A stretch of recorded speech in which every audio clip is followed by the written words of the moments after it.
ada itu routers untuk suara yang bawa sorban ini.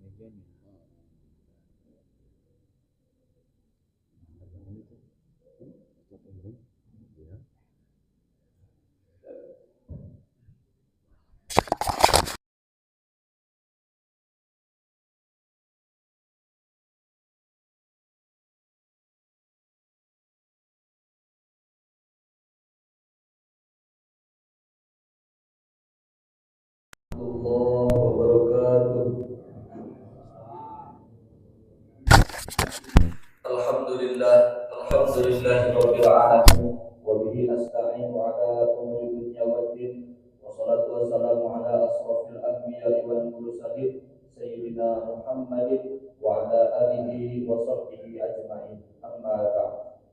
Pertama-tama marilah kita panjatkan puji syukur kehadirat Allah. Rahmat-Nya lah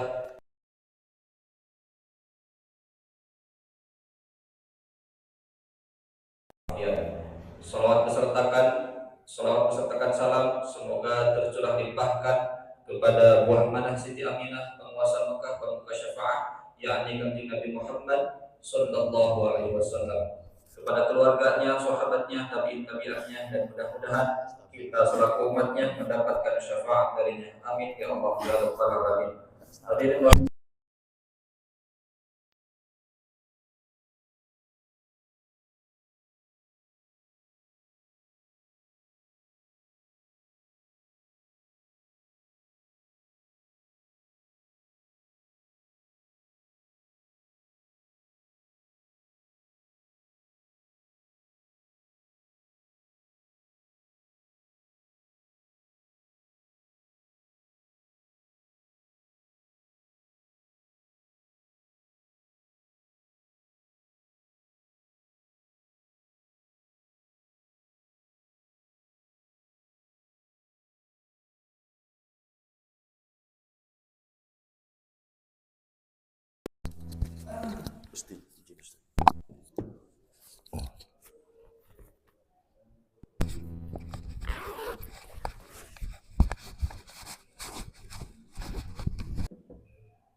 Bismillahirrahmanirrahim.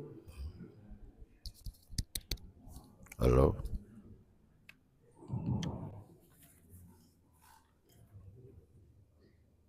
Bismillahirrahmanirrahim. Assalamualaikum warahmatullahi wabarakatuh.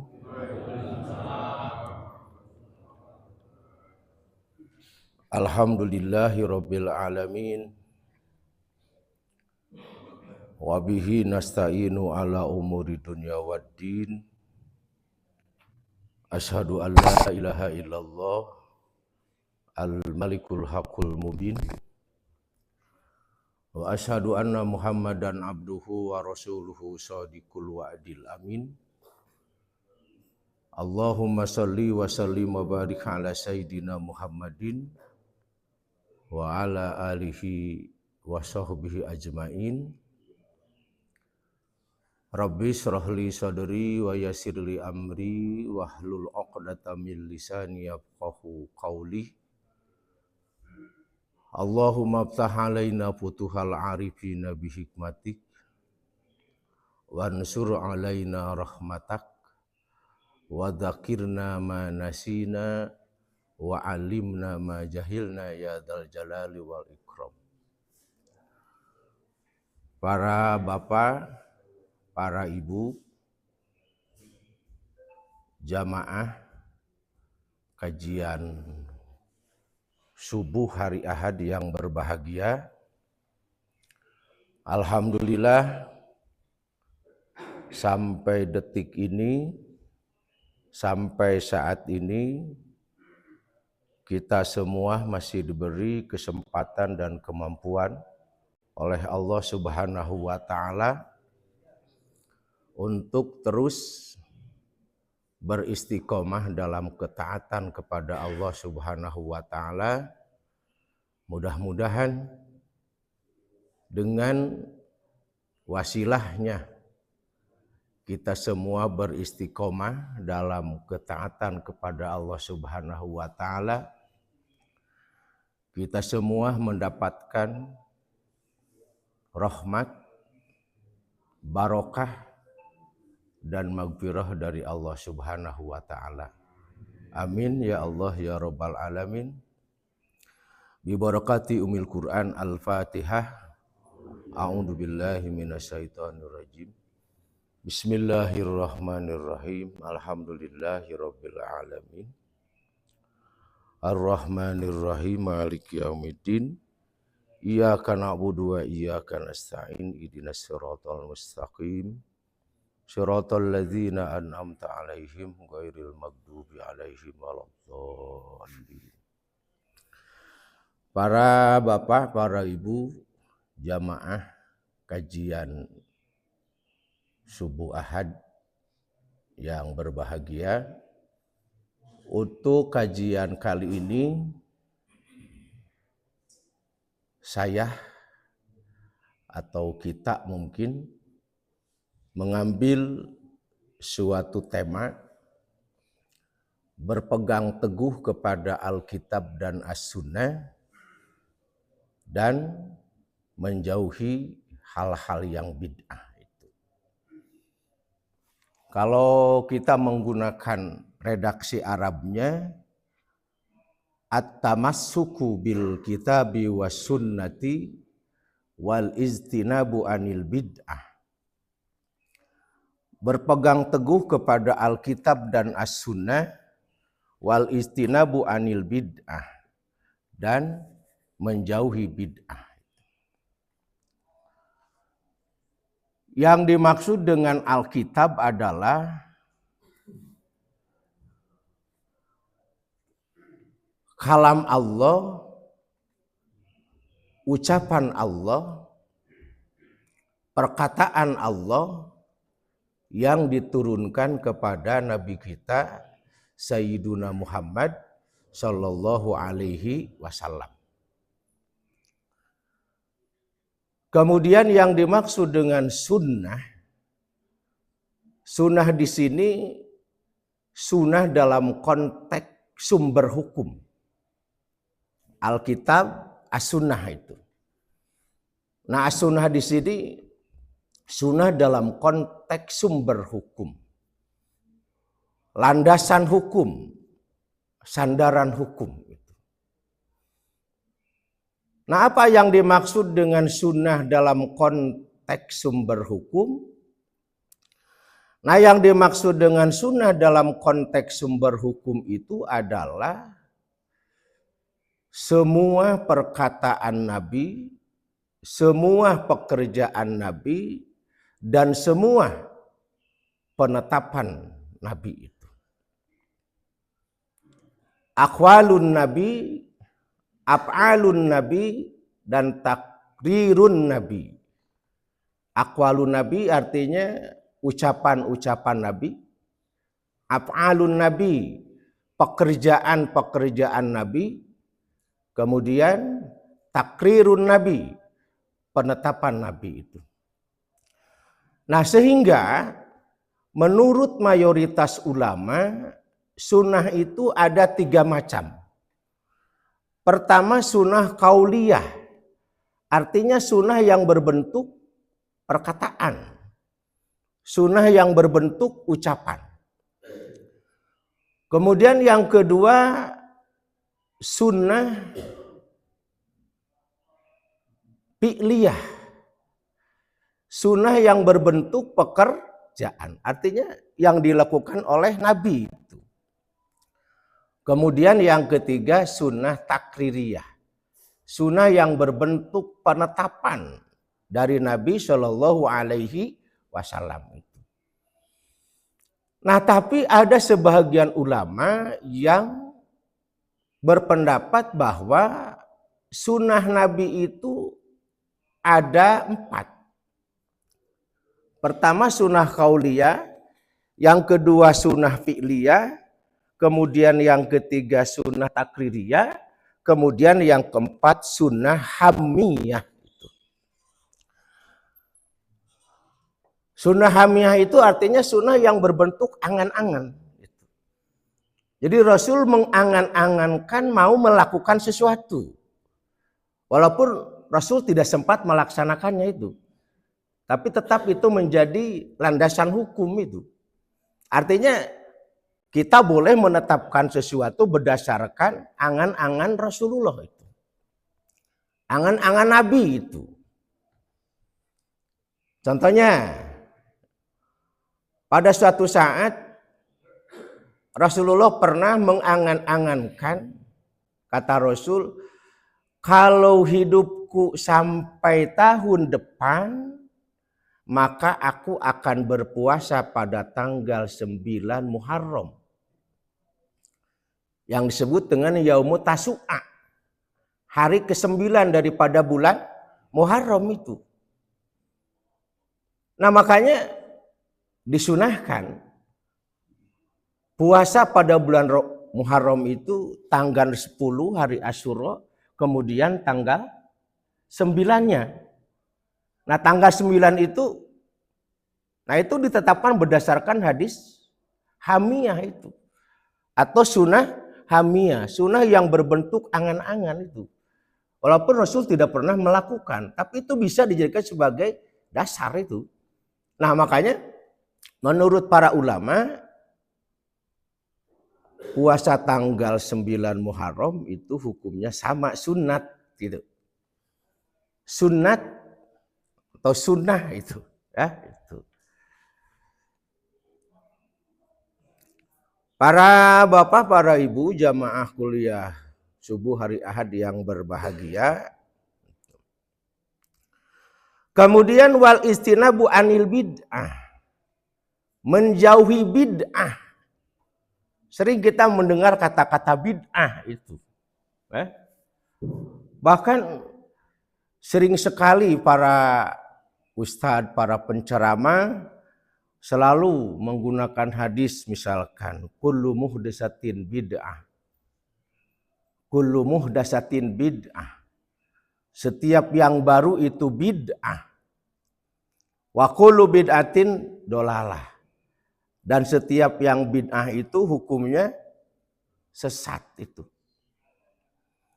Hanya jarang yang melanjutkan mengucapkan hadis Rasul yang lainnya. Padahal ada hadis sebagai penjelasan dari hadis itu, kata Rasul, man ahdasa fi amrina hada ma laisa minhu fahuwa raddun. Nah, secara singkat, apa yang dimaksud dengan bid'ah itu? Yang dimaksud dengan bid'ah adalah hal-hal yang baru dalam masalah agama. Upami istilah Sunda mah nyieun agama gitu. Membuat sesuatu yang dianggap sebagai agama itu. Nah, itu bid'ah itu. Nah, makanya bid'ah yang kata Rasul dolalah itu, nah itu berada dalam materi agama itu. Bukan dalam masalah fasilitas agama itu. Nyieun ajaran agama gitu. Nah, anu berkaitan dengan akidah atau dengan masalah ibadah itu. Bikin akidah baru misalkan. Bikin ibadah baru itu. Padahal tidak ada dari zaman siapa? Rasulullah itu. Nah, bahkan kalau kita teliti itu, bid'ah fiddin itu, bid'ah dalam masalah agama, Nah itu kebanyakannya dalam masalah akidah itu. Kalau dalam masalah fikih, dalam masalah puru itu, nah itu sangat sedikit sekali itu. Kenapa? Karena kalau puru, istilah agamanya begini ya, ada istilah usuluddin, pokok-pokok agama. Nah kalau kita bicara tentang pokok-pokok agama, nah itu berkaitan dengan akidah, dengan teologi itu. Atau dalam masalah ibadah itu. Nyun akidah anyar, bikin ibadah baru itu. Nyun sholat anyar, bikin apa itu ya? Bikin sholat anyar, padahal teu aya sholat eta teh di zaman saha Rasul. Bikin puasa anyar, padahal tidak ada puasa itu pada zaman siapa? Rasul. Nah itu bid'ah itu. Bidin itu. Kalau dalam masalah puru fikih maksudnya, nah itu sedikit sekali itu. Nah, kenapa dalam masalah puru, dalam masalah fikih itu sedikit sekali apa itu bid'ahnya itu? Ya. Karena kan kalau puru mah hasil istihad para ulama itu. Anu cek Rasulullah sesuatu hasil istihad mah ulah borok-borok benar hasil istihadnya, salah pun tetap oleh Rasul itu dikasih reward itu, mendapatkan satu pahala itu. Nah makanya titik beratnya bid'ah itu terjadi dalam masalah pokok-pokok agama, usuluddin, masalah teologi, masalah akidah itu, atau masalah ibadah itu. Dan itu untuk zaman sekarang itu, Pak Taufik itu, bid'ah dalam masalah usul itu sudah, itu. Sering kita mendengar kata-kata ahlus sunnah wal jamaah. Sering kita mendengar kan? Ahlus sunnah wal jamaah. Sering kita mendengar ada akidah Syiah. Ada akidah Mujassimah misalkan. Kalau Syiah itu ada sampai 12 sekte itu. Nah itu kalau kita dengar istilah Ahlussunnah wal Jamaah, nah itu dalam akidah itu. Perbedaannya dalam masalah akidah itu. Kalau Muhammadiyah, kalau NU, kalau Persis, itu bukan dalam masalah akidah itu. Tapi masalah puru itu. Masalah fikih itu. Jadi Muhammadiyah, Persis, NU, itu semuanya berakidahkan Ahlussunnah wal Jamaah itu. Gak ada yang sesat itu. Perbedaannya hanya dari sisi fikih itu, puru itu. Masalah kunut dan tidak kunut itu kan. Itu masalah puru itu, masalah fikih itu. Itu tidak perlu dipertentangkan itu. Karena masing-masing ada dasarnya itu. Jumlah taraweh ada yang 20, ada yang berapa itu? 11, ada yang 36, ada yang 40.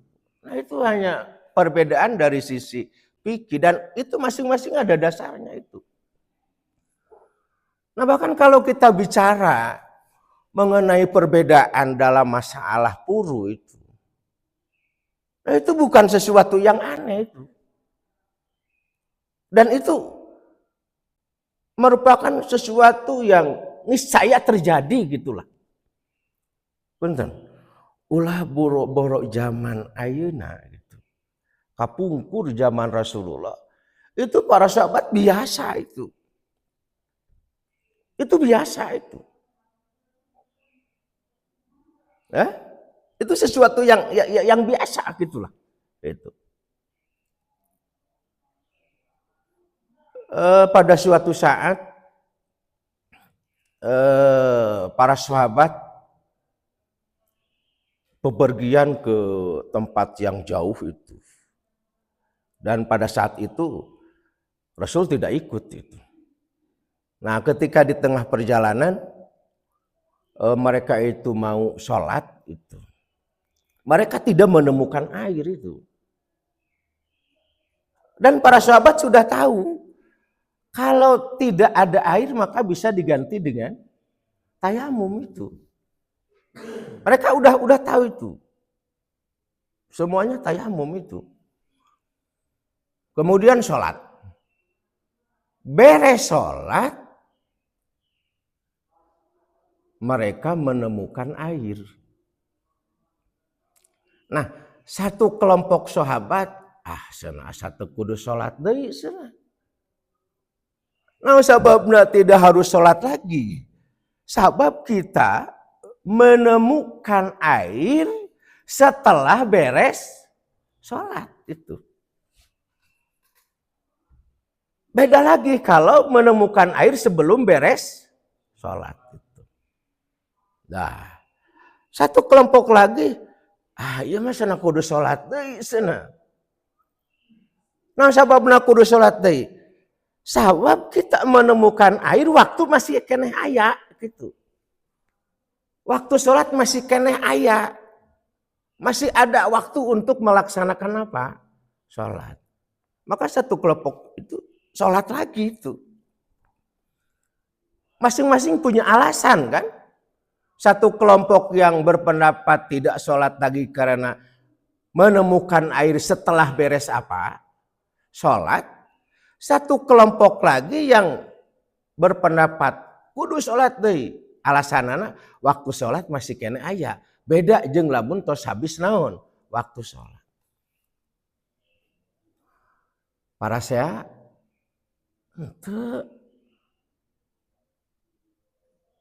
Untuk para saya apa Topik? Untuk angkat senjata. Nah, ceritanya datang kepada Rasul. Rasul kami di perjalanan tadi mendapatkan masalah begini yang tadilah diceritakan. Cek Rasul, kabeh benar. Tuh. Jadi di masalah fikih ada kemungkinan benar semua itu. Cek paribasana salah oge tetap mendapatkan ribut itu. Nah, makanya dalam masalah fikih kita jangan punya anggapan kok saya yang paling benar gitu. Anu teu akur jeung urang salah, nggak bisa itu. Jadi dalam masalah fikih mah kita harus menghargai pendapat orang lain. Kenapa? Karena mungkin pendapat kita yang benar atau juga pendapat orang lain yang benar. Jadi itu 50-50 lah gitu. Nah, ini kadang-kadang yang suka terjadi kebablasan gitu. Dalam masalah akidah kita itu kendor gitu. Tapi dalam masalah fikih seolah-olah fikih itu syariah itu. Nah ini kita harus membedakan antara fikih dengan syariah itu. Kalau syariah itu pasti. Kalau fikih abu-abu itu. Ya, itu. Jadi nggak bisa dimonopoli kebenaran oleh kita itu. Contoh dalam Al-Quran ini. Contoh dalam Al-Quran. Dalam masalah wudhu misalkan. Nah, Al-Quran mengatakan dalam ayat yang menjelaskan tentang arkanul wudhu. Ada kata-kata wamsahu biru'usikum. Ya ayyuhalladzina amanu idza kuntum ila shalah fagsilu wujuhakum wa aydiyakum ilal marafiq wamsahu biru'usikum wa arjulakum ilal ka'bain. Itu redaksinya beda-beda itu. Palebah wajah jeung tangan dan kaki itu fagsilu. Fagsilu wujuhakum wa aydiyakum wa arjulakum. Tapi ketika kepala itu bahasanya wamsahu bi ru'usikum. Al-Quran meredaksikan wamsahu bi ru'usikum. Tidak wamsahu ru'usakum. Betul Pak Taufik ya? Coba lihat ayatnya. Wamsahu bi ru'usikum. Tidak wamsahu ru'usakum. Padahal sebelumnya pagsilu wujuhakum. Tidak pagsilu bi wujuhikum. Betul kan? Monggolah, lihat dalam ayatnya itu. Wamsahu bi ru'usikum itu. Nah, karena redaksi Al-Quran ada kata bi, wamsahu bi, maka para ulama berbeda pendapat itu. Kata Imam Syafi'i, karena redaksi Al-Quran wamsahu bi ru'usikum, nah maka artinya mengusap rambut pada waktu wudhu itu tidak harus semua. Tidak semuanya pun itu tidak dibatasi. Pokoknya mengusap sebagian saja itu. Apa alasan Imam Syafi'i?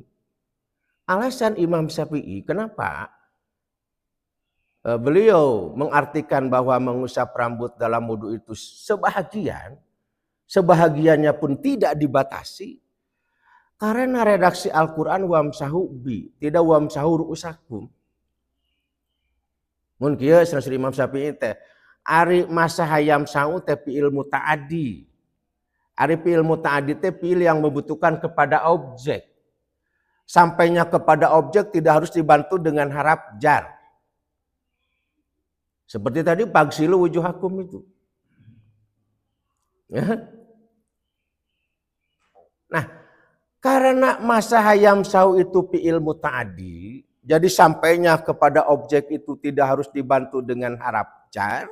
Nah, maka haraf jar yang ada pada kata biru usikum itu bukan haraf jar yang berfungsi untuk memuta'adikan.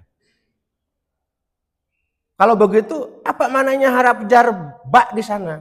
Nah, itu mananya makna litab'id, artinya untuk menyatakan sebahagian itu. Nah itu alasan Imam Syafi'i itu. Nah makanya para ulama menetapkan bahwa di antara syarat sebagai mustahid itu harus menguasai betul tentang ilmu lughah, tentang ilmu bahasa itu. Ulah wani-wani istihad lamun teu apal bahasa Arab itu.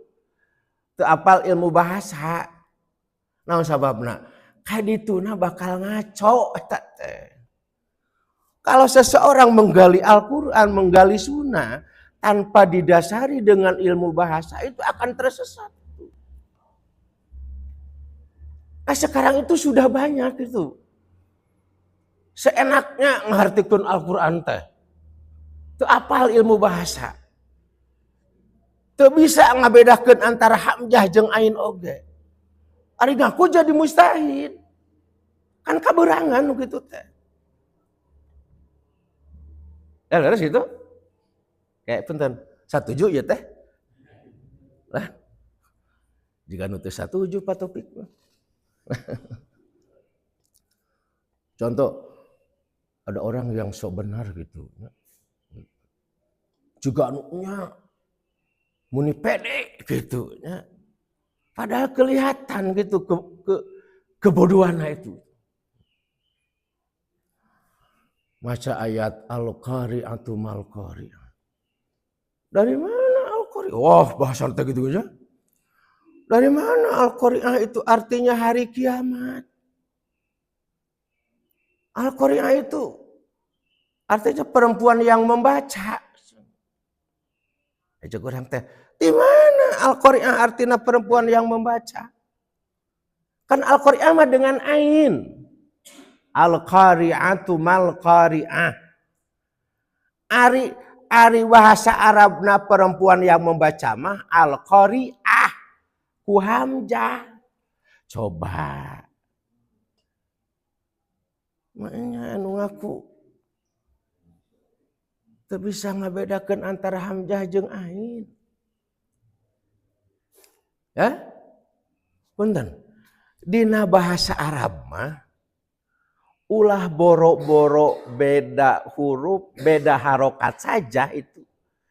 Itu sudah lain artinya itu. Nah makanya ya kita harus betul-betul menghormati para ulama. Kepada Imam Abu Hanifah, kepada Imam Malik, kepada Imam As-Syafi'i, kepada Imam Ahmad bin Hanbal itu. Nah itu orang-orang yang sangat luar biasa. Ya. Kita tahu sejarahnya kan. Imam Malik itu murid Imam Abu Hanifah. Imam Syafi'i murid Imam Malik. Imam Ahmad murid Imam Syafi'i itu. Antara guru dan murid itu berbeda pendapat. Bahkan punya madhab sendiri. Ayah kacaritakeun para saya itu. Ya.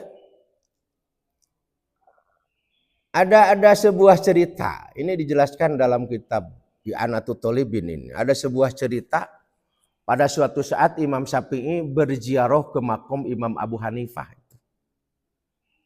Nah, dina waktu Imam Syafi'i ziarah ke makam Imam Abu Hanifah kasubuhan. Janten subuh teh aya di lingkungan makom Imam Abu Hanifah. Imam Syafi'i tahu Imam Abu Hanifah adalah imam yang tidak menyunahkan kunut apa? Subuh. Sahari tahun hari tak. Kusabab Imam Syafi'i sholatna dipayunun seorang ulama gurunya Imam Abu Hanifah yang tidak menyunatkan apa? Kunut subuh. Padahal Imam Syafi'i imam yang menyunatkan apa? Kunut subuh. Pada saat itu mah Imam Syafi'i itu kunut subuh. Kenapa? Itu menghormati kepada Imam Abu Hanifah. Sampai jam berapa ini? Suruh? Apa? Masih lama ya? Ya. Kita lanjut. Wa 'alaika bitamassuki bil kitabi was sunnah. Dan kamu wajib berpegang teguh kepada Alkitab dan Sunnah. Alkitab yang tadi, Sunnah yang tadi, wal i'tisami bihima, dan berpegang teguh sama artinya kepada Alkitab dan As-Sunnah. Jadi artinya kita itu harus betul-betul berpegang teguh kepada Alkitab dan Sunnah. Kenapa kita itu harus berpegang teguh kepada Alkitab dan kepada As-Sunnah? Fa innahuma dinullahi al-qawim wasiratuhul mustaqim.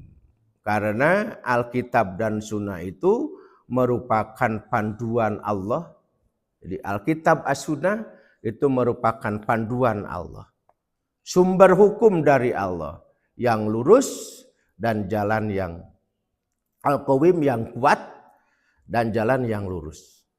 Man akhadha bihima, barang siapa yang mengambil Alkitab dan As-Sunnah, barang siapa yang memegang Alkitab dan As-Sunnah, salima, maka orang itu akan selamat. Wa ghanima, dan akan beruntung. Wa rasada, dan akan mendapatkan petunjuk. Wa usima, dan akan dijaga oleh Allah Subhanahu wa taala. Sebaliknya, waman hada anhuma, dan barang siapa yang menyimpang dari Alkitab dan Sunnah, amalnya misalkan, akidahnya, akhlaknya, ucapannya tidak berpegang kepada Alkitab dan As-Sunnah, maka orang itu akan dolla, akan sesat. Wanadima, dan akan menyesal. Wahada, dan akan menyimpang. Wakusima, dan akan binasa. Nah oleh karena itu, faj'alhuma hakimaini alaika wa mutasarrifaini fika. Oleh karena itu, maka kamu harus menjadikan Alkitab dan As-Sunnah itu sebagai hakim untukmu itu. Maksudnya menjadikan hakim untukmu itu maksudnya adalah ketika kita mau menetapkan sesuatu, tetapkan dengan Al-Quran, tetapkan dengan As-Sunnah itu. Nah ini seperti yang dilakukan oleh sahabat siapa ya? Salman kalau tidak salah. Ketika beliau diutus ke Yaman untuk menjadi qadi, hakim itu. Nah kalau dulu mah istilah qadi atau hakim teh ya ahli agama itu. Nah itu. Duka tah sekarang mah hakim teh apakah ahli agama atau tidak itu. Kalau dulu istilah qadi, istilah hakim itu ya orang yang ahli di bidang apa? Agama itu. Hakim itu, qadi itu. Nah kata Rasulullah kayak sana Salman sana. Salman gitu ya. Nantilah kita cari lagi nama sahabat itu. Kayak sana lamun teh mah engke di itu sana kamu mendapatkan suatu masalah, akan dengan apa kamu menghukuminya? Gitu. Cek Salman teh akdi bi kitabillah. Aku akan menghukuminya dengan Al-Qur'an. Sana lamun teh mah ternyata hukumna teh aya dina Al-Qur'an. Ada kunaon tadi hukumanana? Akdi bisunnati Rasulillah. Pa bisunnati Rasulillah. Aku akan menghukumi dengan sunnah Rasul itu. Kahiji dengan Alkitab, kalau ternyata hukumnya tidak ada dalam Alkitab, baru tetapkan dengan apa? Sunnah. Jadi berurutan itu. Pertama Alkitab, kalau tidak ada dalam Alkitab, baru dengan apa? Sunnah itu. Nah, jadi ada hukum sesuatu yang tidak ada dalam apa? Alkitab itu. Jadi upami ku urang di pelarian teh, aya dina Qur'an teh, ayana dina naon? Sunnah itu. Bahkan aya hukum sesuatu anu teu aya dina sunnah oge. Dina Alkitab teu aya, dina sunnah oge tidak ada itu. Nah, sehingga Rasul bertanya, kayak sana, Mu'ad bin Jabal, maaf. Ini baru teringat ya. Maaf, bukan Salman, Mu'ad bin Jabal itu, ya. Itu, Mu'ad bin Jabal. Mohon maaf. Ya sana Mu'ad, lamun teh mah ternyata teu aya sana hukumna dina sunnah sok arek kunaon sih? Cek Mu'ad, kuring mah arek istihad we sana. Itu. Jadi kalau ternyata hukumnya dicari dina Al-Quran tidak ada, dina sunnah tidak ada, arek istihad we. Ku Rasul itu dibenarkan itu. Sampai Rasul berkata sambil menepuk dada itu. Saking kubungnya, alhamdulillahilladzi waffaqa Rasulillah. Alhamdulillah, segala puji milik Allah yang telah memberikan taufik kepada utusan Rasulullah. Yani siapa? Mu'ad bin Jabal itu.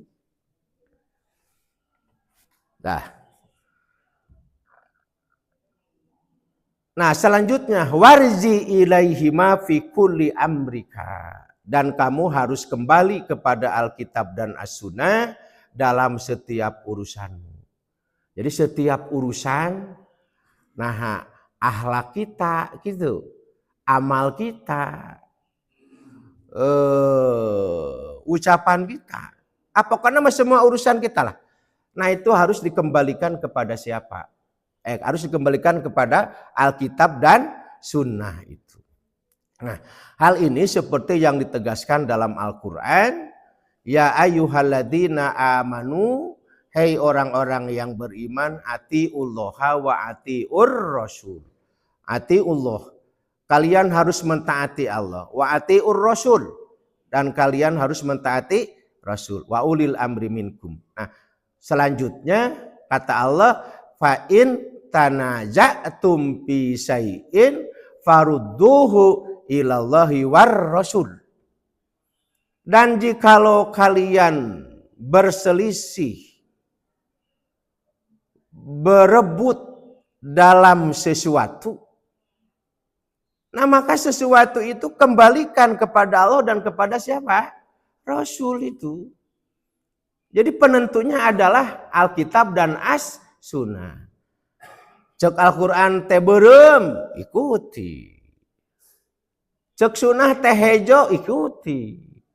Ulah cek Al-Quran beureum, orang kalkah ngambil hejo. Gitu. Jadi kembalikan kepada Alkitab, kembalikan kepada As-Sunnah. Nah maksudnya kita harus tunduk dengan keputusan Alkitab. Harus tunduk dengan keputusan As-Sunnah. Sok sanajan, ieu teh asa bertentangan ya jeung kebiasaan. Kan gitu.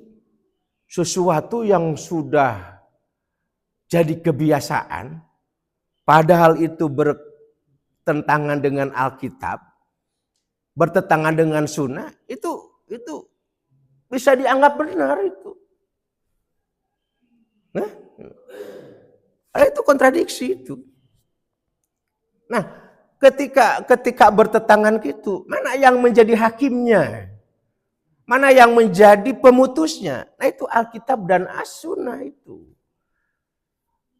Cok satu kelompok hejo, cok satu kelompok hidung beureum. Kembalikan kepada Alkitab. Kumaha cek Alkitab beureum. Nah itu yang diikuti.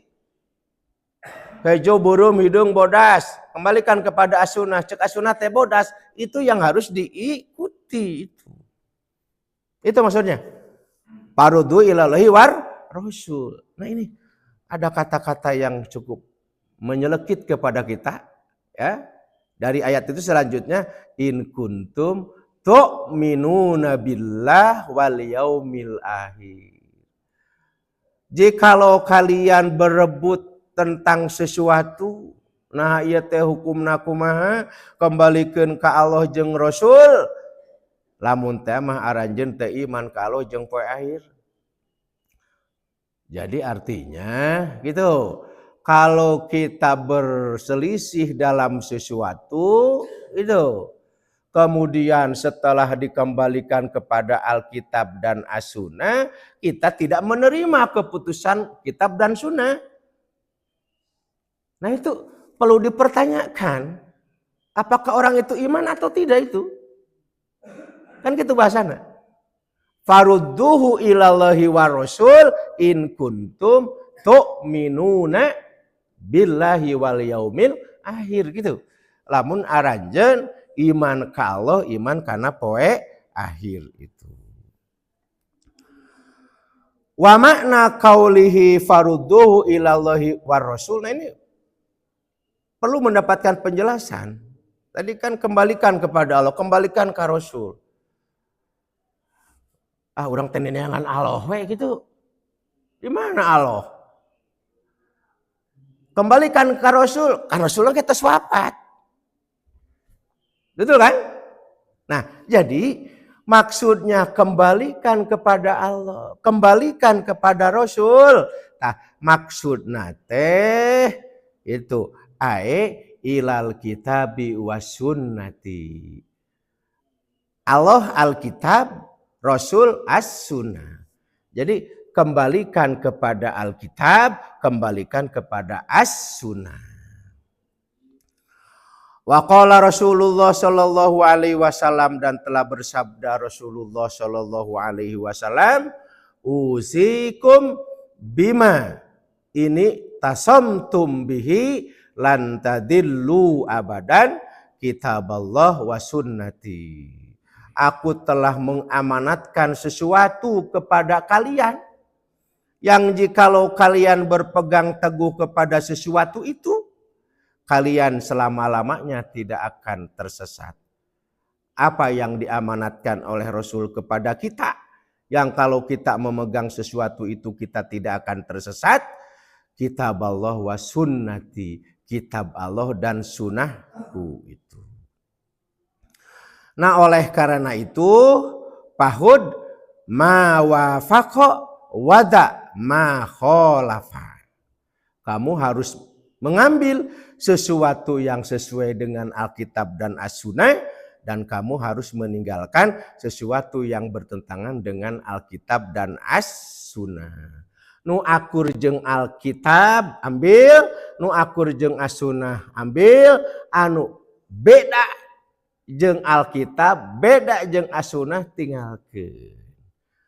Ulah sawangsulna anu digugu teh adat, anu digugu teh hawa nafsu, padahal cek Alkitab beureum, padahal cek asunah beureum, ngan cek adat hejo, adat anu digugulu. Itu bukan konsep Al-Qur'an itu. Konsep Al-Qur'an mah fa in tanaja'tum fi syai'in farudduhu ilallahi war rasul, yakni ilal kitab was sunnah itu. Sok da puntennya lamun aya sesuatu geus jadi adat kebiasaan, bahkan dibumbui dengan agama itu. Seolah-olah geus jadi naon? Agama. Padahal setelah dikembalikan kepada Alkitab, Alkitab mah teu kitu. Padahal setelah dikembalikan ke asunah, asunah mah teu kitu. Coba mana yang diambil oleh kebanyakan orang? Adat itu. Al-Quran itu dikesampingkan itu. Sunnah itu dikesampingkan itu. Padahal konsep Al-Quran yang tadi itu. Nah makanya kata ulama atasin wa takbih ila syar'i la ilal ukul. Penganggapan baik, jelek dina masalah agama, nah itu sepenuhnya dikembalikan kepada syariat, kepada Alkitab, kepada as-sunnah, bukan kepada akal. Jadi akal nggak bisa jadi penentu. HD goreng dina masalah agama nggak bisa itu. Yang menjadi neracanya adalah Alkitab dan as-sunnah. Jadi lamun cek agama alus ikuti. Ya. Cek adat bagus, cek agama jelek, hindari. Fahud ma wafaqa wada ma khalafa. Ambillah yang sesuai dan tinggalkanlah yang tidak sesuai dengan agama. Tinggalkanlah yang bertentangan dengan agama. Wa iyyaka wa muhdatsatil umur, dan hindarilah olehmu hal-hal yang baru dalam masalah agama. Wa muhtalafatil ara'i, dan pendapat-pendapat yang berbeda-beda. Kenapa demikian? Karena kata Rasul, kullu muhdatsatin bid'ah. Setiap yang baru itu bid'ah, wa kullu bid'atin dolalah, dan setiap yang bid'ah itu tersesat. Dan Rasul menjelaskan, man ahdasa fi amrina hada. Dan barang siapa yang membuat, yang berkreasi dalam urusan kami yang ini, yani fiddin, membuat yang baru, ma laisa minhu, yang sama sekali tidak ada dasarnya dari agama, fahuwa raddun, maka sesuatu itu tertolak. Gitu. Tapi saya ingatkan kembali bahwa bid'ah di sini bid'ah fiddin, ya. Itu tadi sudah disentil sedikit, tapi ini saya langsung bacakan di redaksi kitabnya itu, ya. Itu dalam masalah agama itu. Nah berarti kalau dalam masalah-masalah yang bukan termasuk agama itu tidak ada istilah bid'ah itu. Non seperti sekieu. Kapungkur masjid di Mekah, di Madinah kan. Taneuh eta teh. Daya karpetan kan. Coba sekarang. Enggak ada karpet yang lebih bagus daripada karpet yang ada di mana? Di Mekah, di Madinah. Dulu enggak ada karpet kan zaman Rasul itu. Pakai keramik itu. Keramik nage keramik pang alusna salam dunia eta teh. Mangga geus upami urang tawaf, da karasa dingin gitu. Masingker panas gitu. Enak rasanya itu.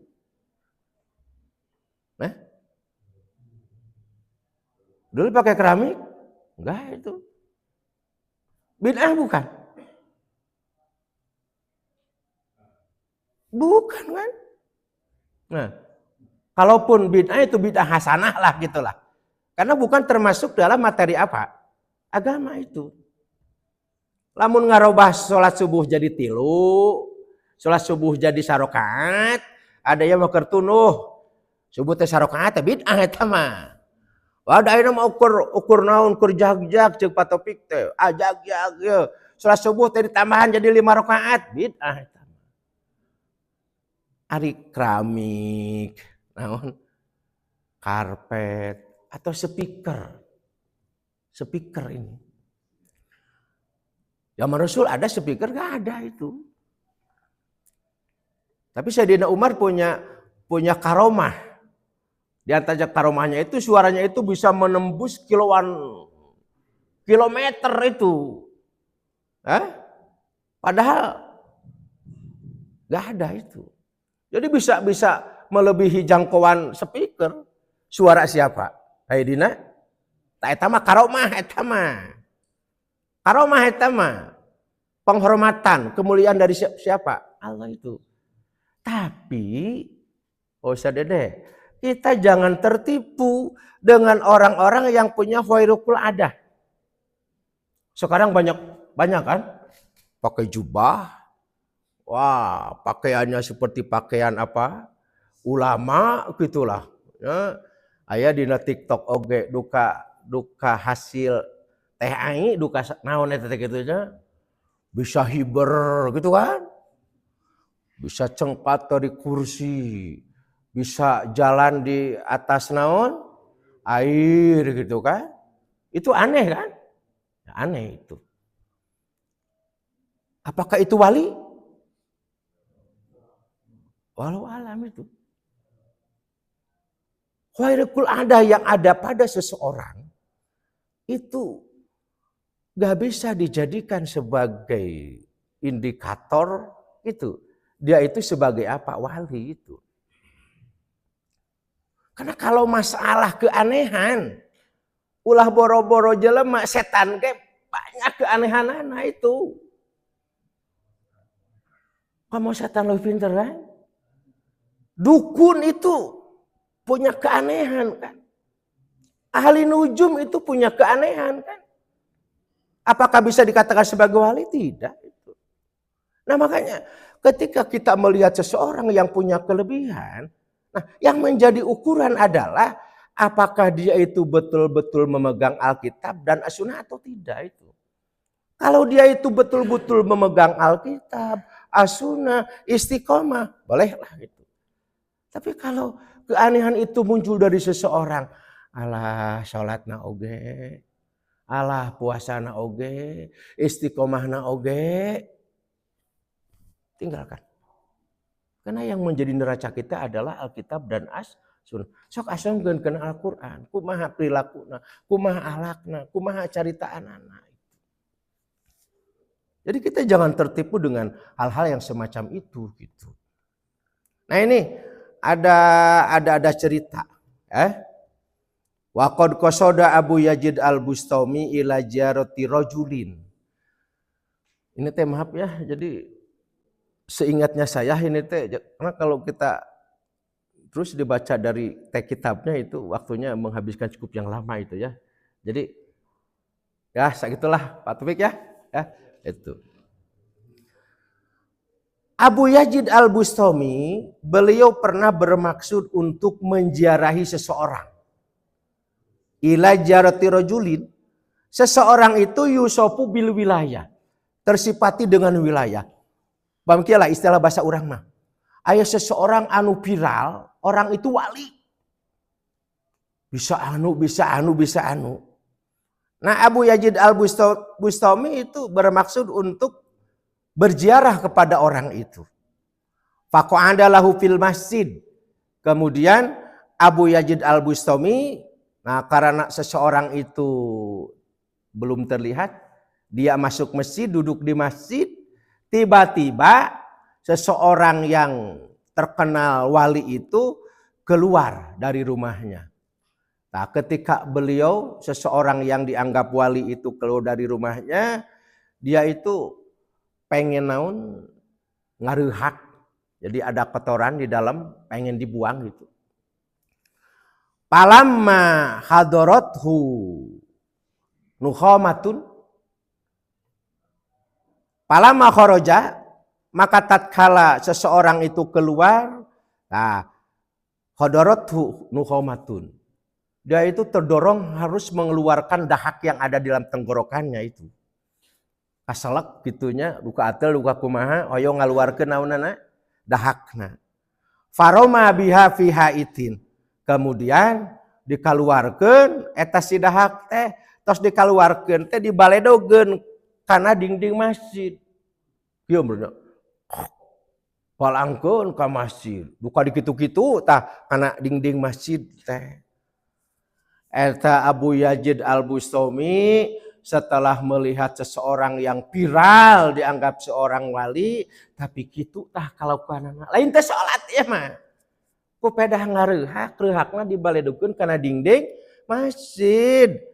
Kumaha faroja'a Abu Yazid. Uih deui Abu Yazid teh walam yajtami bihi, teu jadi kumpul jeung eta seseorang anu dianggap wali. Eta mah ku pedah ngareuhak dibaledogeun ka dinding masjid, lain ku pedah teh salat, lain ku pedah ngalakukeun dosa badag. Itu mah hanya kaitan dengan etika. Kenapa begitu? Karena yang menjadi acuannya adalah Alkitab atau As-Sunnah itu. Lah, kira-kira seperti itu. Mudah-mudahan ada manfaatnya. Dan mudah-mudahan tidak ada pertanyaan. Mohon maaf yang sebesar-besarnya. Sudah barang tentu apa yang saya sampaikan itu banyak salahnya daripada benarnya. Salahnya itu keluar dari kebodohanku. Kalaupun ada yang benar, nah itu ya dari Allah, dari Rasul itu. Apa? Oh siap. Mudah-mudahan tidak ada pertanyaan. Ya, sudah selesai. Udah masuk ke usul. Alhamdulillah, teman-teman, Ustaz, marilah kita tutup acara ini dengan pembacaan basmalah beserta doa kepada majelis.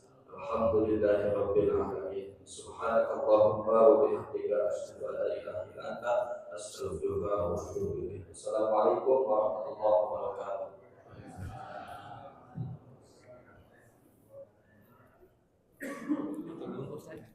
Sami-sami, aduh. Waalaikumsalam. Sami. Ya. Nah, mana teh bade naroskeun. Oh iya. Kebablasan.